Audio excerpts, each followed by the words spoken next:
Hi, everyone. Welcome to this week's Karma Cards. I hope you're having a beautiful week. It's been an interesting time. It feels really busy, even though the energy is saying it's not it's not a real busy time. I mean, the energy is asking us to go inward. When I say busy, I'm thinking about outward going energy. I still feel like I have a lot of outward going energy, even though we've got two planets retrograding together around the same period of time who are asking us to be more introspective. So let's dig deeper into that. First, we are in the middle of our Mercury retrograde in Sagittarius. That's been going on for over a week. Maybe we're going to continue to be in that until December 15th when it will go direct. And then we have about a week more in its shadow. And joining our Mercury retrograde is Mars retrograde. Now, a Mars retrograde happens about every 2 years, and this time it's happening in the sign of Leo. Mars is all about our passions and taking action. And when it's in the sign of Leo, it's focusing around our expressiveness, how we're expressing ourselves, our confidence levels, and the way we stand in leadership. And of course, whenever a planet goes into retrograde, it gets very introspective and it likes to review how we're doing things. So we're basically being asked right now to review both how we're thinking and how we're taking action. And what's so interesting is both of these are happening at the end of a year, right before we go into a pretty major new year. 2025 is going to be very memorable. It's going to be a memorable year. So I find it really interesting that it just so happens that these two very introspective personal planets go into a retrograde, asking us to consider how we're thinking and how we are acting. And they're both happening in fire signs because the Mercury retrograde is happening in Sagittarius and the Mars retrograde is happening in Leo. And fire signs are all about the spiritual element in energy. I know a lot of times people associate water with spiritual energy, but my team says that the fire element is representative of spiritual energy. It's also transmutational, and it's how we direct the energy that we are given. So it gives us the ability to activate our will and use that energy to move forward.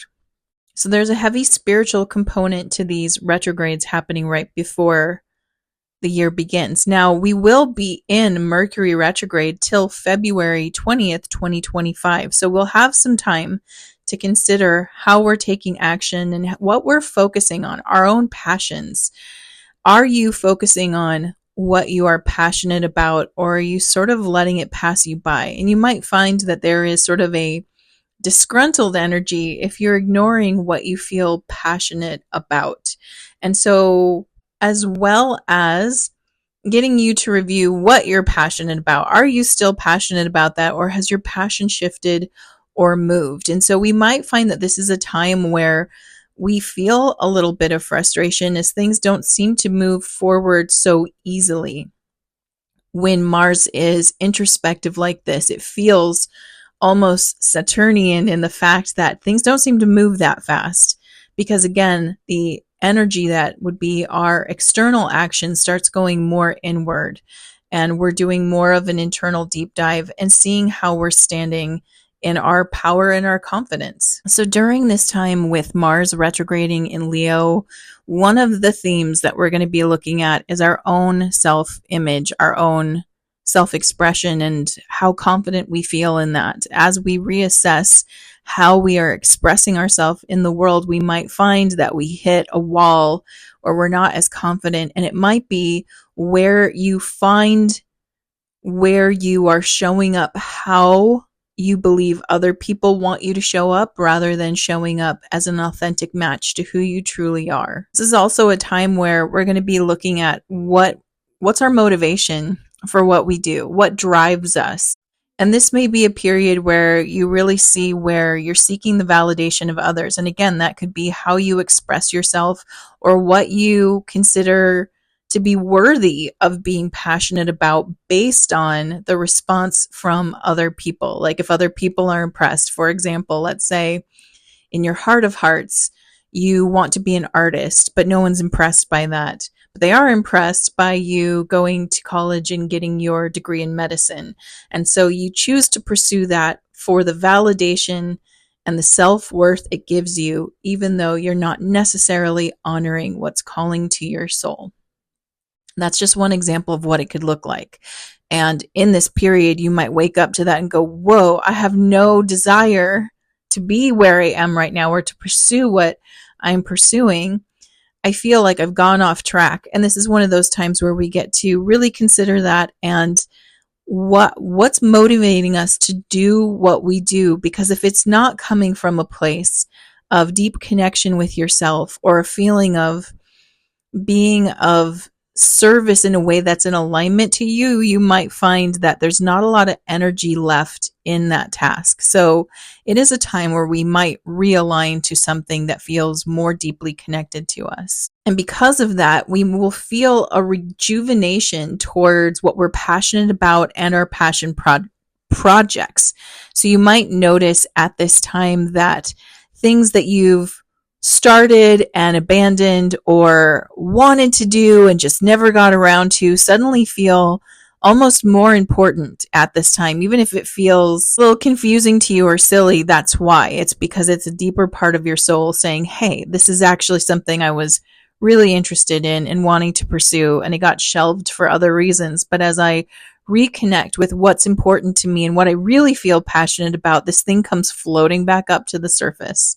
The other thing that Mars retrograde will get you to focus on is passion in and of itself. So not just the kind of passion of like what drives you, but also the pursuit of passion in your life, romance, excitement, and reassessing, are those needs being met and how could you meet those? How could you meet your own and how could you meet those of your partner? And that's another issue that might bubble up during this time, as well as our energy levels and our motivation. Like I said, if it's not authentically connected to you and it's not truly driving you, if it's being driven from another place like our ego, then you might find you don't have the energy for it anymore. You don't have the energy to chase people that don't want to be in your life. You don't have the energy to do the work that only pleases some people but doesn't please yourself. And you might find that you don't have the energy to put on the show.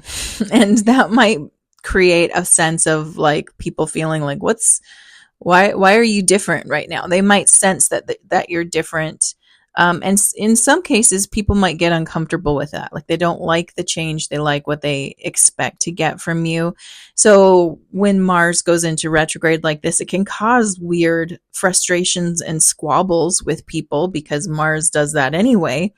But this is more like a squabble or a misunderstanding. I don't understand why you're acting different. And so that is something that we have to navigate during this time period. And you have to remind yourself you're not behaving differently as a way to get a different response out of people. It's because of you're reacting more authentically to you. So should your actions or behavior change at this time, you want to look inward and be like, is it because I'm being more authentic to myself? Or are they upset because I'm failing to show up in a way that appeases them but doesn't work for me? And again, with Mars in retrograde, this is very much about the ego, which if you've been listening to any of the channelings that I share on the Modern Mystic Soul podcast, we're very much meant to deal with this ego piece.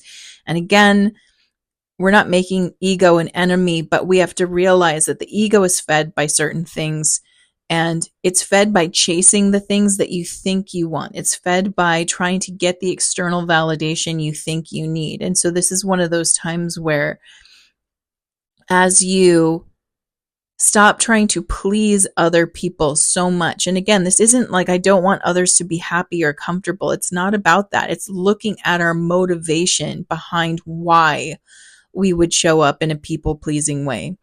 And as we address that, we're actually addressing some core roots that keep the ego sort of inflamed. And as we start being more authentic with ourselves and really coming from a place of what motivates us and what we're truly passionate about, the ego does deflate a little bit.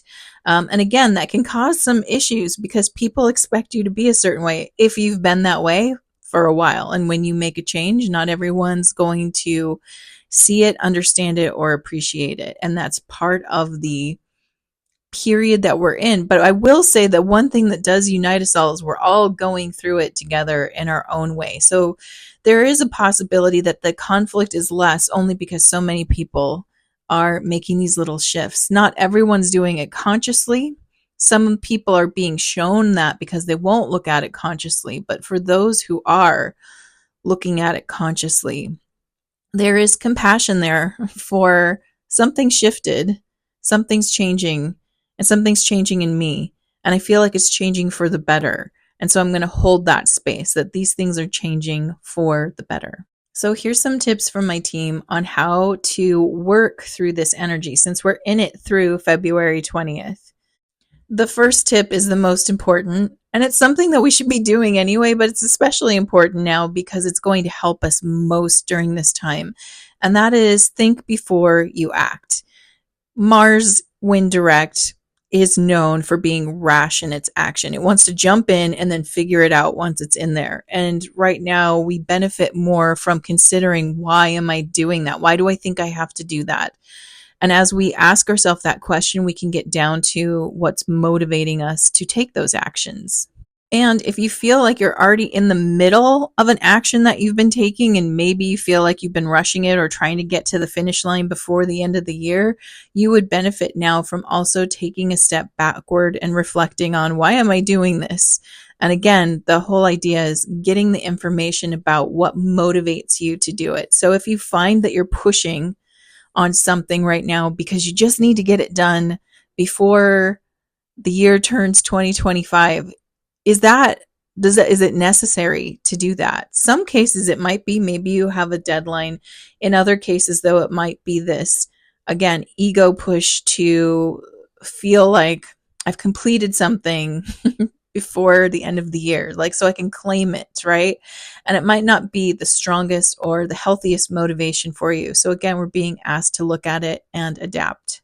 And because we're in a retrograde, it is about looking backwards right now. So revisiting old projects, something that you started that you put aside for some reason. And I don't know about you, I have a lot of those. I have a lot of things where I'm like, this is a great idea. And I start into it and I hit a wall, or there's something where I'm like, I don't know where to go next. And it causes me to pause and put it down. And of course, I'm already on to the next thing I want to try. So this is a period to sort of look at and assess these old projects that you had. I mean, you were inspired to start them for some reason. Can you look into why?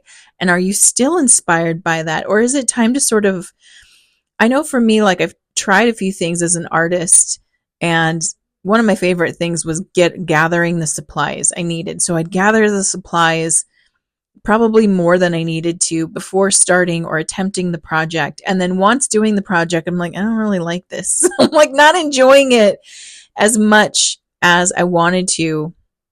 And one of the things I'd find is I naturally have this desire at the beginning of every year to clear and let go of anything that it's just not a match for me. So it's like I wanted to like it. I really invested energy into it, and it turns out I'm not a fan. What I will do is I will gather those materials and I will offer them to someone else. I'm like, here, you can have these. You know, they're slightly used, but if you're into this, I have all these supplies, and you pay it forward. You give it to someone else. And that might be a time that you're in right now where you're looking at your old projects and you want to really assess for yourself, do I still have a fire in this, or did I just get jazzed up because everybody was doing it? Like when everybody was doing resin, I wanted to do resin. And like when everybody's embroidering, I want to embroider, stuff like that. And those are, obviously I'm talking about craft projects, but we have a lot of different projects, re-landscaping your yard, right? going to school and learning a new skill and putting it on pause, different things like that, a reinvention of yourself that you felt like, oh, I'm overwhelmed by this, I'm going to stop right now. And yet it still calls to you. So we're looking at those things that we started that we felt would improve our lives in some way. Check back in. Do you really feel like that would improve your life? And if so, pick it up again. And if not, how can I let this go and move forward, or possibly pay it forward to someone else who would benefit from this experience? And finally, it's time to tap into what makes you feel alive. What makes you feel lit up and excited to be here and excited to tackle the day? There's something that you have. It doesn't always have to be around the work you do in the world, though many people can find passion and fire in that. It might be your health. It might be your children. It might be the next big thing that you're working on. It might be your faith. There's something that can light you up and get you excited to live each day. And that's a big thing that we want to tap into during this time. So overall, it's a time of clarifying your desire, getting in touch with what really lights you up, and reevaluating your motivation. Why do I do the things that I do? And if you're focusing in any of these areas and looking at that energy, you're in perfect alignment with the time period right now. And of course, there's more to say about it through the karma cards. So let's see what they have to say. If you're new to karma cards, let me quickly show you how these work. I have 3 decks here: planets, signs of the zodiac, and the houses of astrology. And I've already asked my team, what is the message for this week? And I've got 2 sets of answers, a set in red, which are action related, and a set in blue, which are outcome related. And the way that you play is you tune in with that beautiful intuition of yours and feel what is the guidance you're looking for this week. Are you looking for action related guidance or outcome? And of course, you can always choose both. While you're choosing, the timing for this reading is December 7th through the 14th. And the flavor of this reading, we've got Pluto. Pluto is the power purge planet, so something's got to shift, is what Pluto talks about. In the sign of Libra, which is all about finding that balance and harmony point in our lives.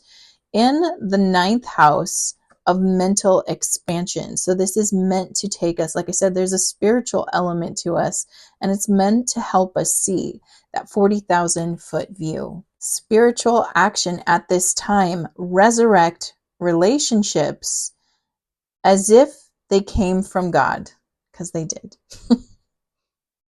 I feel like what they're saying here is we're doing a cleanup, right? We're doing a cleanup with first the relationship to ourselves and the actions we take, and that does a cleanup on our external relationships, so those that are around us, because before we can truly be deep in a relationship and meet it at the spiritual level, we have to find that authenticity in ourselves. We want to be in alignment with who we truly are and be okay with it. I know that so many times people hold judgment around what they're passionate about, mostly because they learned that for whatever reason, that passion or what drives them wasn't a good enough motivator to somebody else.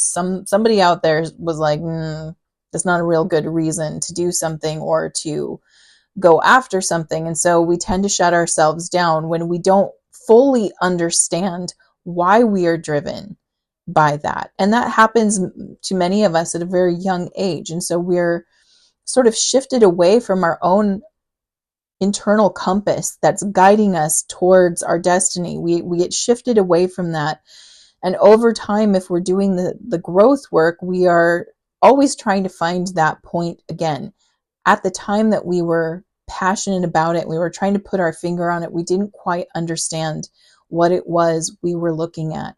And so when we reject that first relationship, which is the relationship to ourselves, and we're in constant judgment of that, then we are bringing that to all other relationships. So I feel like the resurrection here is the relationship to self is what's being resurrected right now. Again, a lot of the mental aspect and the action aspect are internalizing. So we're looking at our relationship to ourself. It will have an impact, a hopefully a positive impact on our external relationships. And this relationship to self, the relationship between the human part of you and the soul part of you, is absolutely from God. It is the decree of a higher power that these two come together. And if you think that your soul is just if you think your body is just like an extra layer to your soul, it's not quite that simple. There's actually a component that you chose as a soul that's not always in perfect alignment with who your soul is. Your soul wanted to try something new. Many times we're like, I'll go for the challenge. I'm going to go for the human aspect that actually isn't a total frequency match, and that usually comes with a more developed soul. So the older, more developed your soul is, more spiritual growth you have under your belt, the bigger the challenges you take. So if you find that you're like, some part of me really feels out of alignment with myself, that's very much because the soul has a certain type of essence, and the human that the soul chooses to inhabit has maybe contradictory essences. And what the soul is trying to do is learn how to work with that contradiction and bring some of itself more into this human while learning about this human in this very unique way. So our original relationship, the one to ourself, is a very powerful one. And it has a beautiful ripple effect when we are making that conscious decision to understand ourselves. Mental action at this time: get to the heart of the beauty of the philosophies and laws involved. Yeah, I feel like they want me to go deeper into that. So this is information I found really interesting, and it comes from the research of Dr. Michael Newton, who worked with people through hypnotic regression about what happens when we die. What do we do after that? What are we doing in our afterlife? And what's information our souls can share with us? And one of the things I find really fascinating is this idea of a soul choosing contradiction on purpose to work with a human element that isn't in full compatibility with themselves, because there's so much more to learn there. There's a type of mastery that soul is receiving by learning. Like, for example, you could be a very harmonious or quiet soul, then you chose a very boisterous and maybe competitive human to work with. And so you have a contradiction of, I want harmony and I want competition. And the soul is trying to see, how can I bring more harmony into this very competitive human, while understanding trying to understand deeper, why is someone competitive, right? So these contradictions happen quite frequently as we're advancing as a soul. And so the goal here on the mental level is to really try to understand that if I do feel in conflict with myself a lot of the time, like I feel like I'm fighting myself, and that's a feeling I've definitely had growing up all my life. And I'm sure many of you recognize it too, right? Where you feel like there's two sides to you. It's like, what is going on here? And why can't they work together all the time? And I feel like, that gives me some information. I'm not sure which part of me yet is, I'm sure maybe for me, the human part would be the part with the harder aspects, and the softer aspects come from the soul self, I would assume, but I could be wrong. Because just because we're a soul and we're advanced doesn't mean we don't have some powerful or strong aspects to our nature. There are souls who are boisterous and competitive in a healthy way, but still who are the ones who rile things up. To believe that all souls are just gentle, soft, floaty, all-knowing, altruistic beings is I think what a lot of us think, but what we find out is that's not always the case. Just like it's not always the case that souls are confident either. There's a lot of souls who work on confidence issues and will try to create lifetimes where they're confronted with standing in their confidence or their power. There's some that shy away from power and want to inhabit bodies who will go for that aspect of power, and they want to see if they can balance it. So this is the beauty of what's going on, and why the relationship with yourself is way more interesting than you might think, because there is, if you feel a conflict inside at times, like you've had a hard time resolving feelings about yourself, it could very well be that you're living both aspects, and that's why you're conflicted, right? It could be that you are a gentle person in a very raucous body, or a raucous soul in a very gentle body, as an example. That would create a sense of conflict. Now, if we're taught to value one over the other, then we're going to make one of those aspects wrong. And when we make one of those aspects wrong, we start rejecting it. And then we're missing the point, because there's both things are present. So this is a beautiful period of time for us to get to learn. You know, when we look at our motivations, it helps us get closer to what's going on there, because your human self has motivations, and so does your soul self. And the question is, are they in alignment? Or is there something else going on there, and it's time to get curious about it? Physical action at this time, do or die. You must do it with your partner, and do it in a big way. Again, the partner we're talking about here is the human soul connection. And this big way is like, this is the moment, right? Do it now. This is that moment where it's never going to be easy to confront our motivation and find out, I'm doing this for other people. I'm doing it to be acceptable. I'm doing it to feel safe, or because I am afraid that if I don't do it this way, I won't be loved. There's never like a time, if you will, where that's like, okay, I'll have time to look at that. That's why the universe has this beautiful cosmic clock that we call astrology. And it's like, it is the time. You will be influenced to want to look at these things now, because we are influenced by the cosmos. It's not fated, meaning you have a choice. You can ignore this, but the impulse is there, and the energy around it is here. It's going to be easier to look at these aspects than not.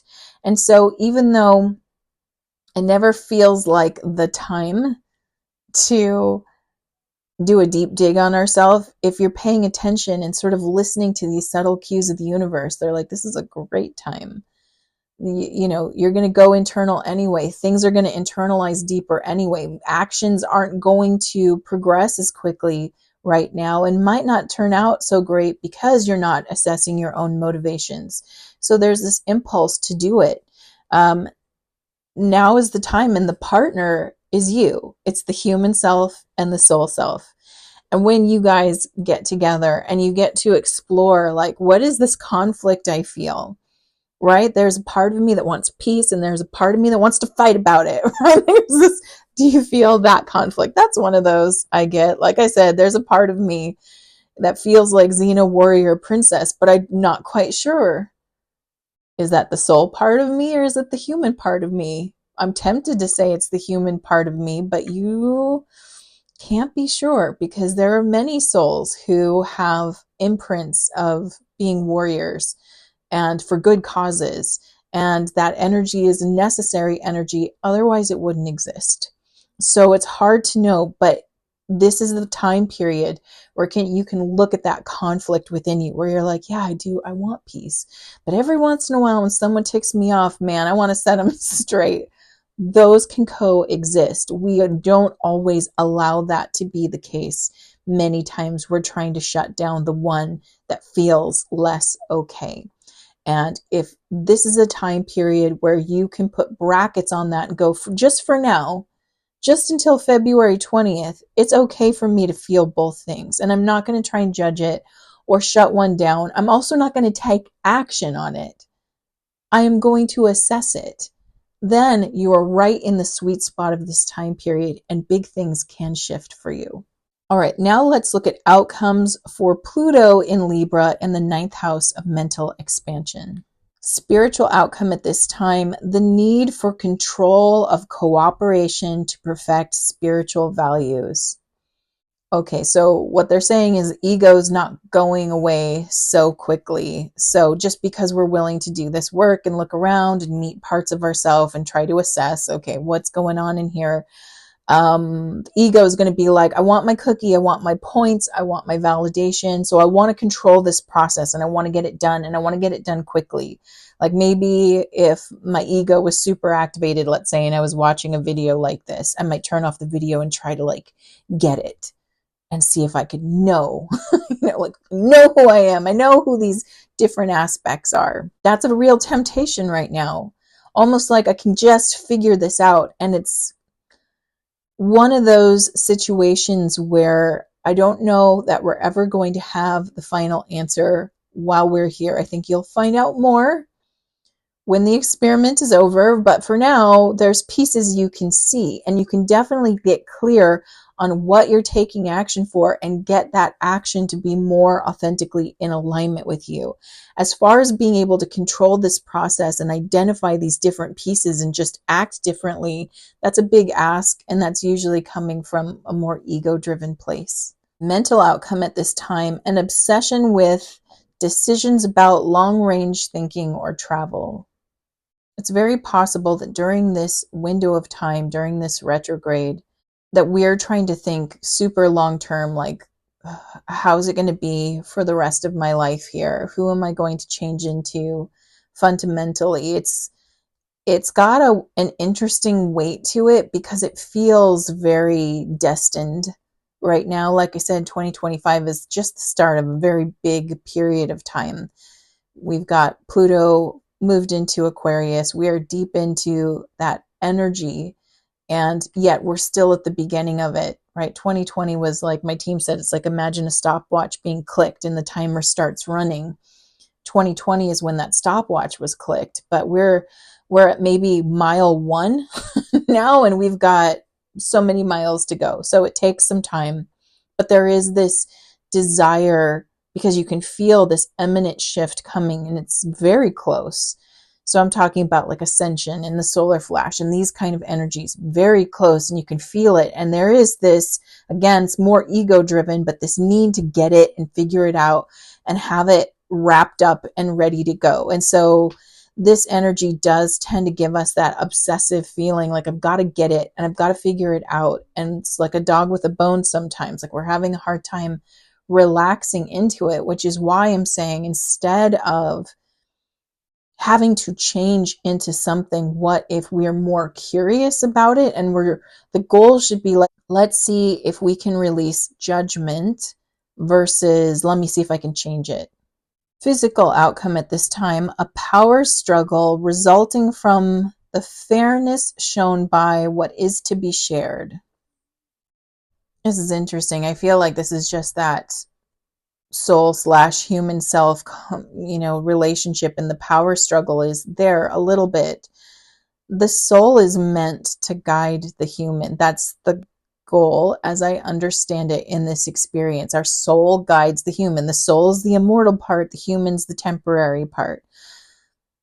The human is where the ego is housed and it really wants to drive, right? And even if the human is like, I'm aware of this ego and I'm trying to regulate it, it is a challenge. It's a challenge for the soul, which is why the soul's doing it, right? It's not like the soul is a newbie. The soul could be quite advanced in this body, but it is challenged by it. That's why it's fun. That's why we do it. And that's why it benefits us, because if it was so easy, it would be done already and you wouldn't need to be here. But because it's not so easy, because of that challenge, the soul is very inspired by that and likes to try again and likes to review what it's doing. This idea of reviewing what we're doing, this goes on eternally. We're constantly reviewing it. We're very interested in the data we collect about ourselves.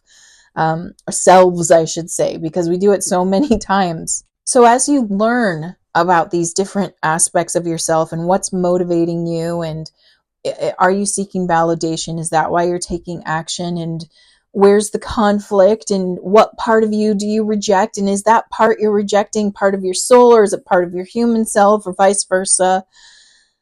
There's so much that will be seen and heard when you do this work. There's just a struggle of like, well, now that I have this information, the ego is like, well, now that I have this information, how can I use it to manipulate things to be in charge? Because that's what the ego is always going to do. And it's not going to be one of those settled feelings where it's like, now that I understand my soul self more and my human self, I'm letting my soul self drive. It's like, as soon as the ego has this data, because everything that we consciously understand, the ego is like, I take it in and I get it. And even the subconscious stuff, the ego is like, I take it in and I get it. It utilizes everything. So the irony is, like, we want to collect the data, we want to learn more, we want to understand, but everything we understand can also be utilized by our ego, which can then be used against us. So it's not so easy as I understand and therefore I operate in a new way. The ego gets recalibrated with everything it learns. So there is a power struggle, and your ego adapts to every time you get smarter, your ego gets smarter. And every time you understand more, your ego understands more. And it's a great, I mean, for the context of the game of Earth, it is actually quite an ingenious tool because it keeps the game fresh, right? Keeps it spicy. You're never going to know if that ego isn't trying to use that information to control you in some way. And so even having awareness of that gives the ego more ammunition, right? So it is this like, it is this sort of internal opponent you carry around with you who just gets as smart as you do and can use any information to, again, drive the car, of your experience. It wants to drive that car. And so please be patient with yourself. And if you find that your ego gets activated by any of this, don't punish yourself for that. It's just part of the game. And if we're hoping that we're going to be some more altruistic or attuned or enlightened version of ourselves, we might be, but we'll also have our ego there with us. And so the power struggle continues. And it's nothing that I personally fret. I just know that it's not done yet. It's not done. We will continue to play this game until a certain point. And is that certain point passing over to the other side, or is it a point before that? We're kind of in it together to find out. But in the meantime, there's so much beautiful information to learn. It just doesn't seem to integrate that easily yet. But this is only week 1 of Mars retrograde. And I'll be with you all the rest of the weeks, bringing you updates and messages from my team in spirit. And who knows, maybe we get into a nicer pocket as the weeks progress. So if you're loving this video, please like, share, and subscribe. It really helps boost my channel and make it more visible. And I look forward to being with you next week for Karma Cards. Mwah.